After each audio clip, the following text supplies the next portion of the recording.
പത്രോസ് എഴുതിയ ഒന്നാം ലേഖനം അധ്യായം 3. ദമ്പതിമാരുടെ കടമ. ഭാര്യമാരെ, നിങ്ങൾ ഭർത്താക്കന്മാർക്ക് വിധേയരായിരിക്കുവിൻ.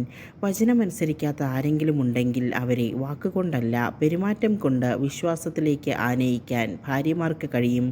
അവർ നിങ്ങളുടെ ആദരപൂർവകവും നിഷ്കളങ്കവുമായ പെരുമാറ്റം കാണുന്നത് മൂലമാണ് ഇത് സാധ്യമാവുക. ബാഹ്യമൂടികളായ പിന്നിയ മുടിയോ സ്വർണ്ണാഭരണമോ വിശേഷ വസ്ത്രങ്ങളോ അല്ല നിങ്ങളുടെ അലങ്കാരം. പിന്നെയോ ദൈവസന്നിധിയിൽ വിശിഷ്ടമായ സൗമ്യവും ശാന്തവുമായ ആത്മാവാകുന്ന അനശ്വരരത്നം അണിഞ്ഞ ആന്തരിക വ്യക്തിത്വമാണ്.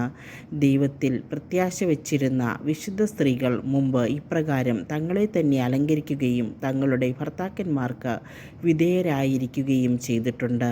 സാറ അബ്രഹാത്തെ നാഥ എന്ന് വിളിച്ചുകൊണ്ട് അനുസരിച്ചിരുന്നല്ലോ. നന്മ ചെയ്യുകയും ഒന്നിനെയും ഭയപ്പെടാതിരിക്കുകയും ചെയ്താൽ നിങ്ങൾ അവളുടെ മക്കളാകും.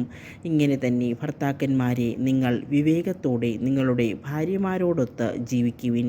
സ്ത്രീ ബലഹീന പാത്രമാണെങ്കിലും ജീവദായകമായ കൃപയ്ക്ക് തുല്യ അവകാശിനിയെന്ന നിലയിൽ അവളോട് ബഹുമാനം കാണിക്കുവിൻ.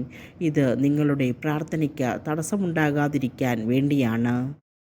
സഹോദരരോടുള്ള കടമ.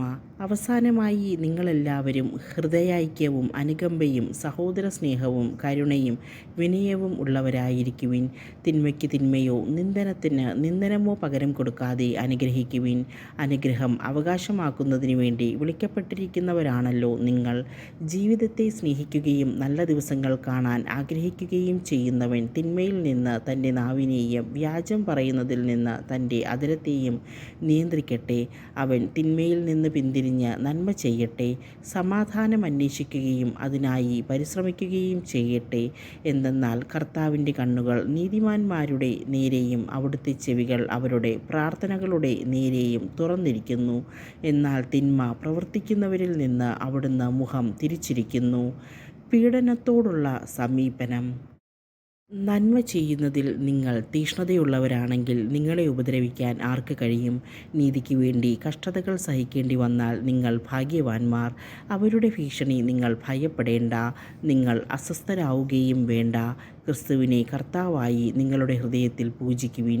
നിങ്ങൾക്കുള്ള പ്രത്യാശയെപ്പറ്റി വിശദീകരണം ആവശ്യപ്പെടുന്ന ഏവരോടും മറുപടി പറയാൻ സദാ സന്നദ്ധരായിരിക്കുവിൻ. എന്നാൽ അത് ശാന്തതയോടും ബഹുമാനത്തോടും കൂടെ ആയിരിക്കട്ടെ. നിങ്ങളുടെ മനസ്സാക്ഷിയെ നിർമ്മലമായി സൂക്ഷിക്കുവിൻ. ക്രിസ്തുവിലുള്ള നിങ്ങളുടെ നല്ല പെരുമാറ്റത്തെ ദുഷിച്ചു പറയുന്നവർ അങ്ങനെ ലജ്ജിതരായിത്തീരും. നന്മ പ്രവർത്തിച്ചിട്ട് കഷ്ടത അനുഭവിക്കുക എന്നതാണ് ദൈവഹിതമെങ്കിൽ അതാണ് തിന്മ പ്രവർത്തിച്ചിട്ട് കഷ്ടത അനുഭവിക്കുക എന്നതിനേക്കാൾ നല്ലത്. എന്തുകൊണ്ടെന്നാൽ ക്രിസ്തു തന്നെയും പാപങ്ങൾക്ക് വേണ്ടി ഒരിക്കൽ മരിച്ചു. അത് നീതിരഹിതർക്ക് വേണ്ടിയുള്ള നീതിമാൻ്റെ മരണമായിരുന്നു.